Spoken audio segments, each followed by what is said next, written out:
केंद्र का दबाव था। मुलायम सिंह चाह के भी हम लोगों को 31 मार्च 2005 से पहले ज्वाइन किया, और उसके पहले हम लोग बनारस में, जो कि वो मोदी जी का क्षेत्र था, वहाँ से सावधान रैली भी निकालने का काम किया कि अभी चेत जाइए, अभी भी समय है। वेतन तो उसको जरूर मिलता है, लेकिन सुरक्षा और गारंटी नहीं मिलती। और यह कुचक्र रच के ये कहा गया कि आप सरकारी कंपनियों में पेंशन बंद करिए, वरना हम आपके देश में काम नहीं कर पाएंगे।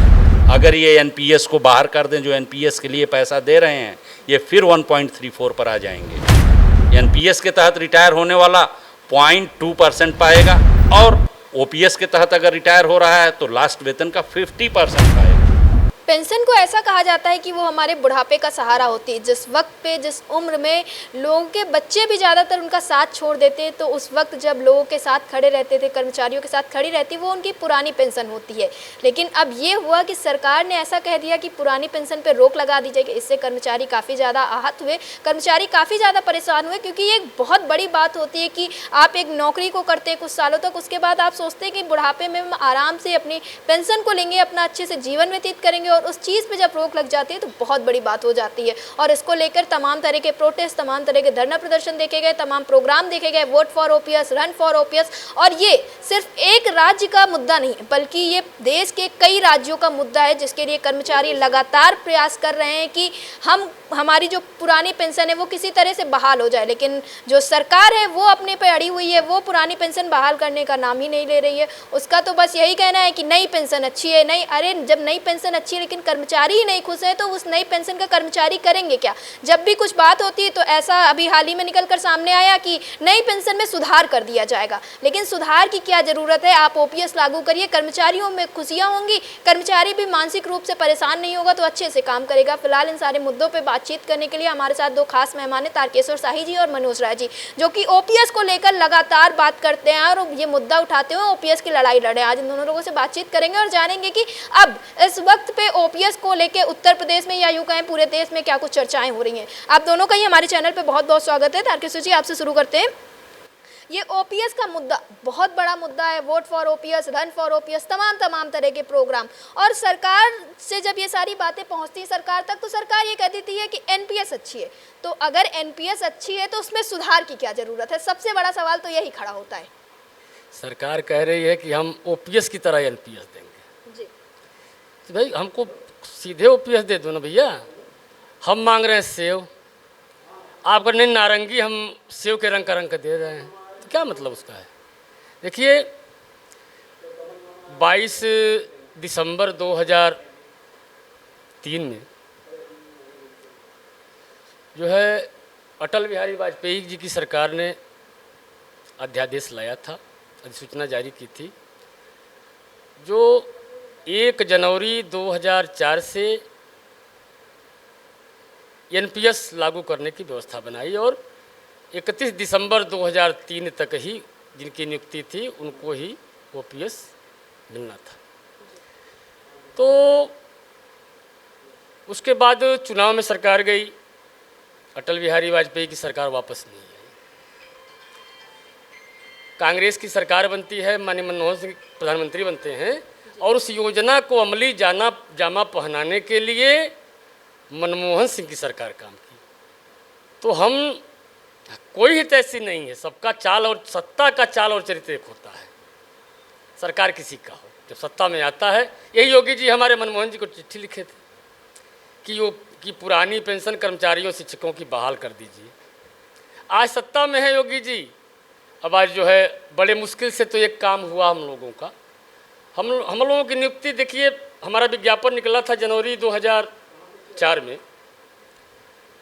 उस समय केंद्र ने पुरानी पेंशन समाप्त कर दिया था, और केंद्र के दबाव में, चूँकि राज्यों के विकास में केंद्र का अंश आता है राज्यों के विकास के लिए, तो जो केंद्र के साथ कदम ताल जो राज्य नहीं करता है उनका वो कोटा नहीं दिया जाता है।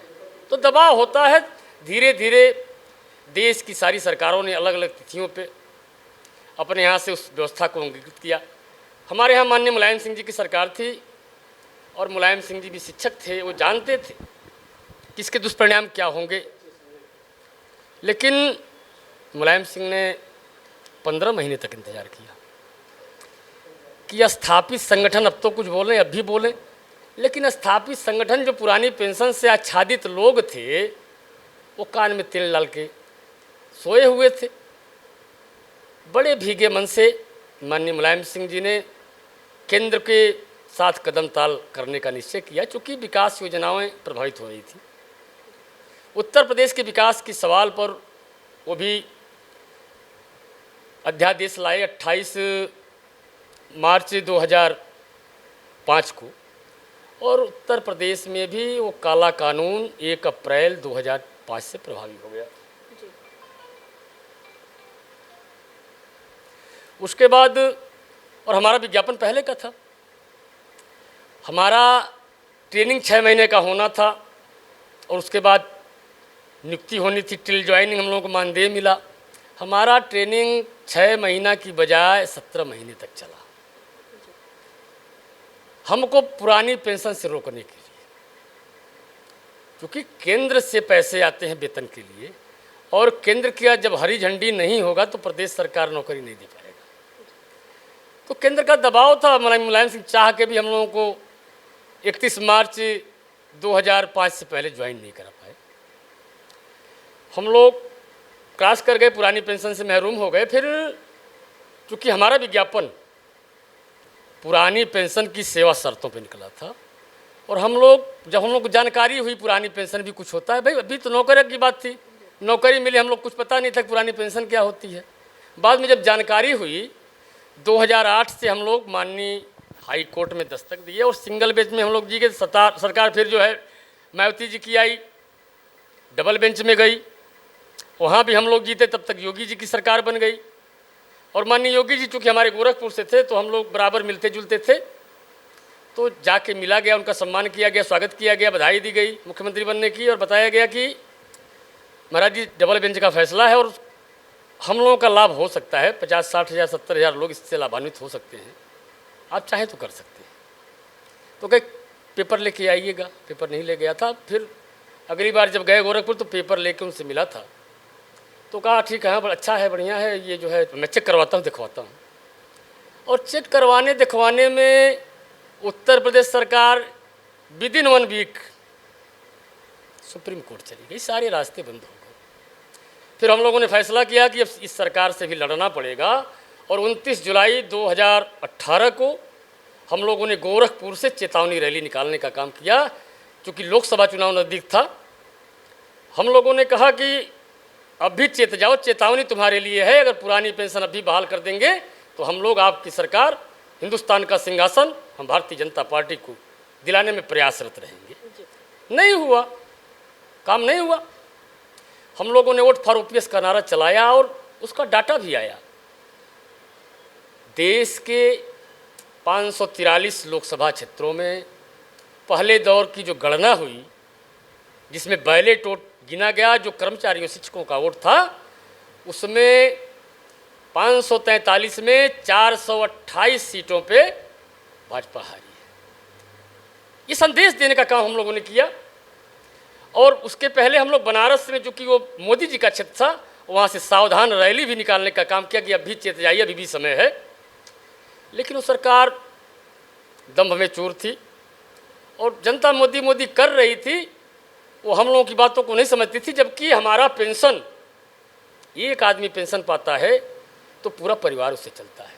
वेतन तो हमारा पुत्र होता है, लेकिन पेंशन जब हमको काम करने की जब हमें क्षमता नहीं रहती है तो पेंशन हमारे पौत्र की तरह हमारी सेवा करता है। जी साई जी, एक सबसे बड़ा सवाल ये उठता है कि चलिए 2004-05 के पहले वालों का तो ठीक है, लेकिन क्या उसके बाद के कर्मचारी बिना पेंशन के कैसे रहे? क्योंकि उसके पहले वालों को आप सुविधाएं दे दिए, ठीक है, समझ आता, लेकिन उसके बाद वालों का तो वेतन वही है, चीज़ें वही हैं, और उनके लिए पेंशन नहीं है। क्योंकि जब एक युवक तैयारी करता है सरकारी नौकरी की, और आपने सुना भी होगा, ये कहा जाता है कि सरकारी नौकरी भैया कर लो क्योंकि ये बुढ़ापे में हमें पेंशन देगी, क्योंकि प्राइवेट वाले पेंशन नहीं देते। इस चक्कर में लोग तैयारी करते हैं सरकारी नौकरी की। तो अब क्या? अब तो सरकारी और प्राइवेट में कोई अंतर ही नहीं रह गया ना। पेंशन यहाँ भी नहीं, पेंशन वहाँ भी नहीं। देखिए, जब हम लोग चूँकि सुप्रीम कोर्ट से हम लोग लड़े हैं, सुप्रीम कोर्ट तक सरकार गई, हम लोग लड़े हैं। सुप्रीम कोर्ट ने निर्देश दिया था, डायरेक्शन दिया था कि आप पहले सरकार को प्रत्यावेदन दीजिए। हम लोगों ने सरकार को प्रत्यावेदन दे दिया पिछली सरकार में, लेकिन उसका निस्तारण नहीं हुआ। और जब 3-3-23 में जब मोदी जी को समझ में आया तो केंद्रीय सेवाओं में जो टिल ऑफ क्या नाम वैकेंसी विज्ञापन के पहले जो इसके समाप्त होने के पहले जो विज्ञापन निकले थे उसके तहत जिनकी नियुक्ति हुई उनको जो है 3-3-23 के आदेश के आधार पर पुरानी पेंशन का विकल्प दिया और आच्छादित करने का काम किया। उससे कदम ताल कर, चूँकि केंद्र की योजना राज्य भी कदम ताल करती है उसी के साथ, तो सबसे पहले हरियाणा ने, उत्तराखंड ने, मध्य प्रदेश ने, गुजरात ने, बिहार ने, दिल्ली ने, 7 राज्यों ने कदम ताल करते हुए उस योजना को अंगीकृत किया। लेकिन उत्तर प्रदेश सरकार, हम लोग प्रयास कर रहे थे लगातार, उत्तर प्रदेश सरकार चूँकि पूर्ण बहुमत की जो सरकारें होती हैं, अति बहुमत की जो सरकारें होती हैं, वो तानाशाह हो जाती हैं। ये नियम है, क्योंकि हम लोग हिटलर को भी पढ़ा है, मुसोलिनी को भी पढ़ा है, और हम लोग हिंदुस्तान को भी पढ़ रहे हैं, देख रहे हैं। पूर्ण बहुमत की सरकारें तानाशाह हो जाती हैं, निरंकुश हो जाती हैं। अब इस लोकसभा के चुनाव में जो निर्णय आया उससे निरंकुशता खत्म हो गया। मोदी जी को अभी समझ आ जाए, ये तय जानिए नीतीश चाचा और वो नायडू जी बहुत दिन तक के साथ नहीं रहेंगे। जो मेरा अपना आकलन है, चूँकि मैं भी राजनीति से जुड़ा रहा, मैं बीजेपी का भी कार्यकर्ता रहा हूँ, जब नौकरी में नहीं था।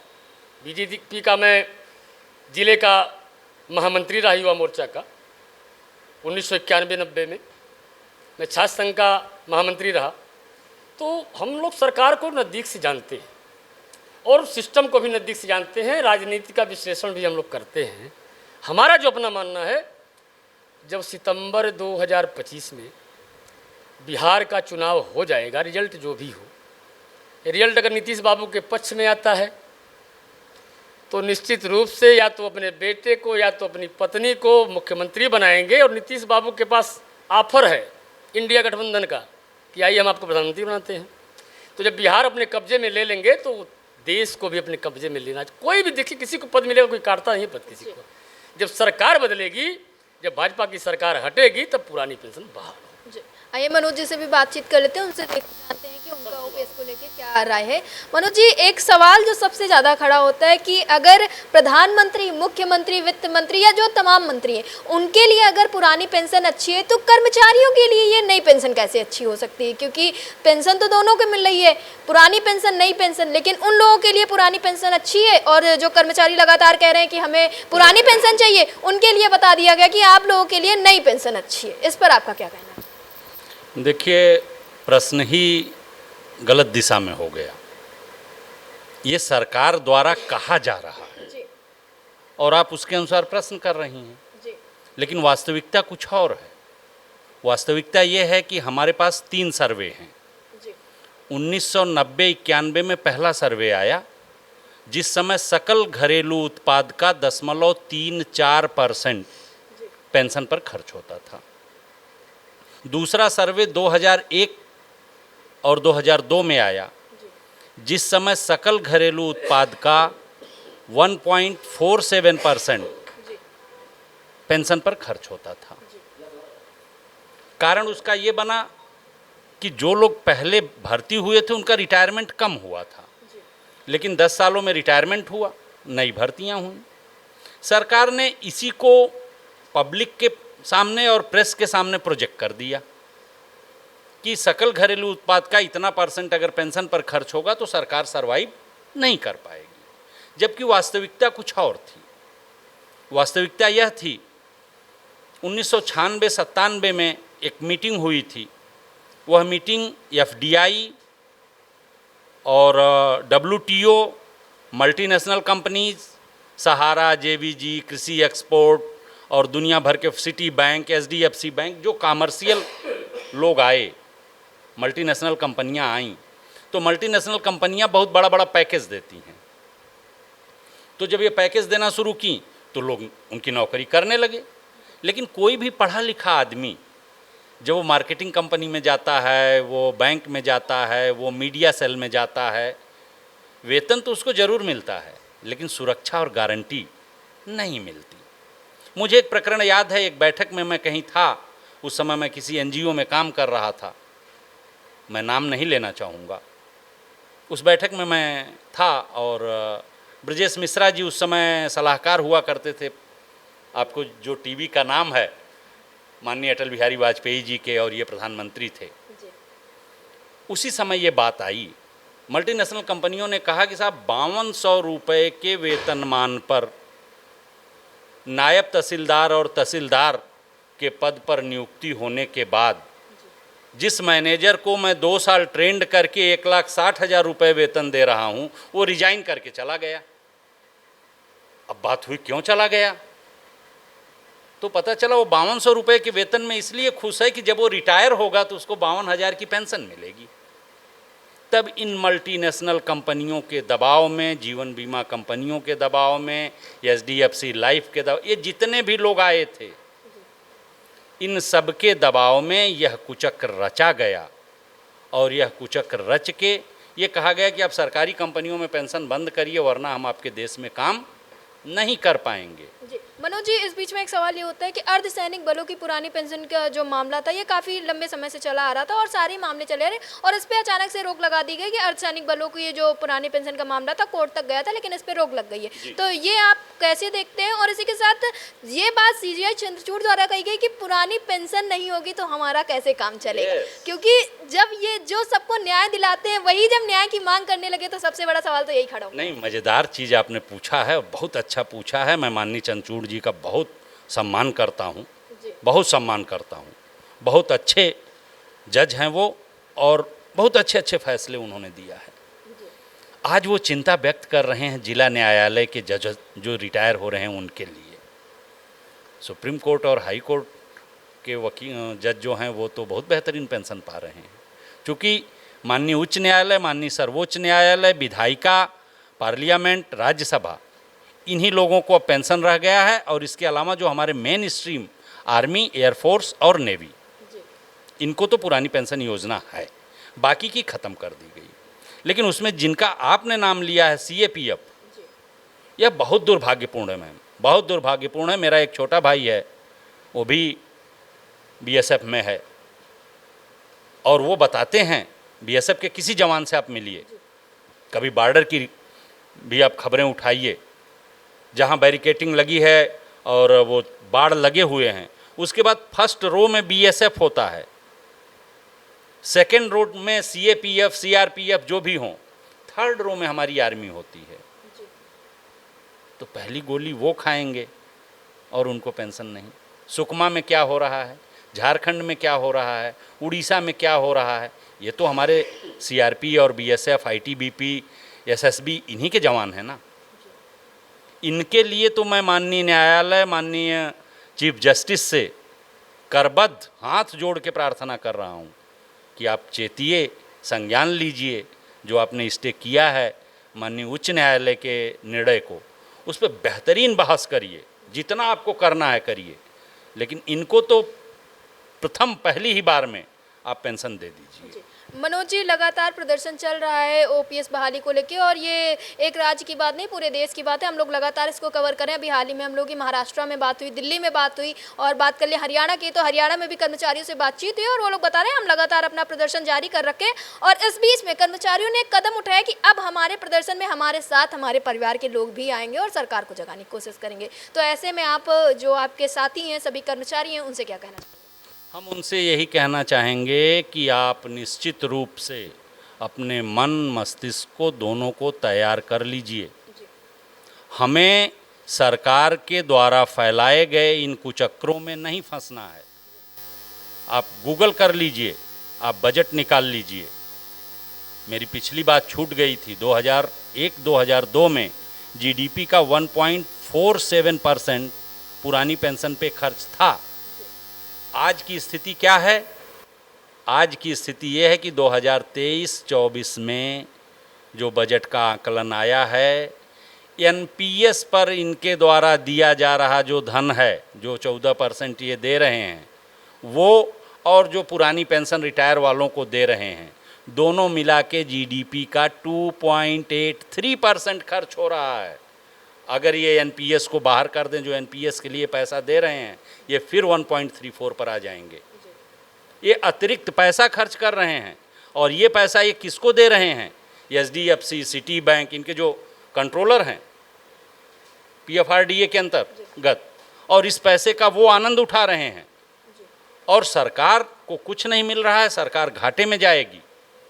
आप याद करिए जब भुज का भूकंप आया था गुजरात में, उस समय भारतीय जीवन बीमा निगम और जो हमारा जीपीएफ का फंड होता था, 20,000 करोड़ हमारे जीपीएफ के फंड से और 20,000 करोड़ एलआईसी ने दिया था। आज ये एलआईसी को भी नहीं छोड़े। तो इनको ये पता, चूँकि हमारे द्वारा संचित जो धन होता था उससे गवर्नमेंट का इंफ्रास्ट्रक्चर बढ़ता है, गवर्नमेंट अपने यूज में लाती है, गवर्नमेंट का विकास होता है। फिर जब हम रिटायर हो जाते हैं तो हमको थोड़ा सा उससे पेंशन देना पड़ता है, और उसका रेशियो, मैं बार बार आपको ये बात कह रहा हूँ कि 91 में 0.34% था। 2001-2002 में जब ये बंद करने का कुचक्र रचे उस समय 1.34% था। 2003 में जब बंद कर दिया तब 1.47% था। हम इस पे आकलन करते हैं, और ये सरकारें हमको गफलत में डाल रही हैं। केवल निजीकरण, केवल निजीकरण, केवल मल्टीनेशनल। ये अमेरिकन सिस्टम को एडाप्ट करना चाहते हैं। अमेरिकन सिस्टम को एडाप्ट करने के लिए उतनी आपको फैसिलिटी, उतना इंफ्रास्ट्रक्चर आपको देना होगा। आज विश्व का जब रैंकिंग होती है तो हम पता है कहाँ हैं, 134 नंबर के पायदान पर हैं रिटायरमेंट बेनिफिट्स के नाम पर, पुरानी पेंशन या पेंशन के नाम पर। जो कर्मचारी हमारे रिटायर हो रहे हैं, नॉर्वे नंबर 1 पे है। रिटायर होने वाले कर्मचारियों को लास्ट वेतन का 134% वो पेंशन देता है, 134%। और हमारे यहाँ एनपीएस के तहत रिटायर होने वाला 0.2% पाएगा, और ओपीएस के तहत अगर रिटायर हो रहा है तो लास्ट वेतन का 50% पाएगा। तो इन चीज़ों पर इनको विचार करना चाहिए। हम टॉप 3 अर्थव्यवस्था में आ गए हैं। जब बंद होने की बात आई, वो हमारा दौर 90 से लेके 2000 तक, 1990 से लेके और 2000 तक, ये 10 वर्ष का जो पीरियड था ये बहुत ख़राब था। आर्थिक स्थितियाँ खराब थी, सोना गिरवी रखना पड़ा, उदारवादी वो लाना पड़ा, और हमारे ऊपर प्रतिबंध भी लगे परमाणु परीक्षण के न। खैर वो देश हित की बात है, हम उसकी आलोचना नहीं कर सकते, हम उसकी कभी आलोचना नहीं कर सकते। देश हित में हमको परमाणु परीक्षण करना था, हमने किया, और वो ज़रूरी भी है। उसके लिए ज़रूरत पड़ेगी हम 1 साल का पूरा वेतन दे देंगे, 1 साल की पूरी पेंशन दे देंगे जब सरकार आह्वान करेगी, लेकिन परमानेंट आप ख़त्म कर दें ये उचित नहीं है। साई जी, ये रणनीतियां तो आप लोग की वोट फॉर ओपीएस जैसी तो चल ही रही हैं, बाकी आगे 27 में चुनाव अपने यहाँ उत्तर प्रदेश में भी है। बाकी आप जो आपके सारे साथी हैं लगातार प्रदर्शन कर रहे हैं, इसको लेकर आप लोगों की आगे की रणनीति क्या है, या यूँ कहें आप सरकार से क्या कहना चाहेंगे? ये मेरा आपसे आखिरी सवाल। देखिए, हम लोगों की पेंशन तो हम लोग लड़के बाहर कर लिए, 3-3-23 की योजना का कंप्लायंस यहाँ भी हो गया। कब हुआ? जब हम 33 कर दिए। लेकिन हमारे बाद के लोगों के लिए, जो हमारे पहले के हमारे बड़े भाई जो हमारे साथ किए, वो काम मैं नहीं करूँगा, हम लोग नहीं करेंगे। हम लोग उनको भी पुरानी पेंशन से आच्छादित कराएंगे। जो अंतिम व्यक्ति हमारा है, जो आज की नियुक्ति वाला है, उसको भी पुरानी पेंशन से आच्छादित कराने का बीड़ा हम लोगों ने उठाया है। और प्रयोग के तौर पर हम लोग 10 को 0 करने का काम करने जाइए, रणनीति हम लोग बनाए हैं। अभी उपचुनाव में 10 को 0 करने का काम कर रहे हैं। तो ये सारी चीज़ें बस महज बातें हैं, बल्कि जो एक सीधी साफ तौर पे बात है कि कर्मचारियों को ओपीएस चाहिए, और ये जो सरकार है उसको कर्मचारियों को ओपीएस से लाभान्वित करना चाहिए, जिससे कर्मचारी भी खुश रहेंगे, सरकार भी खुश रहेगी, और देश का अच्छी खासी तरीके से विकास भी होगा। क्योंकि जिस तरह से इस वक्त देश में माहौल है, जगह जगह प्रदर्शन हो रहे हैं, जगह जगह प्रोटेस्ट हो रहे हैं, इससे कहीं ना कहीं हमारे देश का भी नुकसान है, और जो कर्मचारी है उनका भी नुकसान है, और जो आम जनता है, सबसे बड़ी बात, उसके ऊपर क्या प्रभाव पड़ता है, ये सबसे बड़ी सोचने की बात है। और सरकार इस चीज़ पे ध्यान नहीं दे रही है, न जाने क्यों नहीं दे रही है। बस बात करती है एनपीएस अच्छी है, एनपीएस अच्छी है। अगर एनपीएस अच्छी है तो सबसे बड़ी बात यह है कि एनपीएस अच्छी है तो भाई आप लोग भी एनपीएस लीजिए, कर्मचारी भी एनपीएस लेंगे। जब आप ओपीएस ले रहे हैं तो कर्मचारियों को भी ओपीएस दिलाइए। अब ये सारी चीज़ें अब देखना ही होगा सरकार इन सारी चीज़ों पर क्या करती है। कैमरा पर्सन विवेक के साथ मैं बोलूँगा, आप देख रहे हैं अटल टीवी।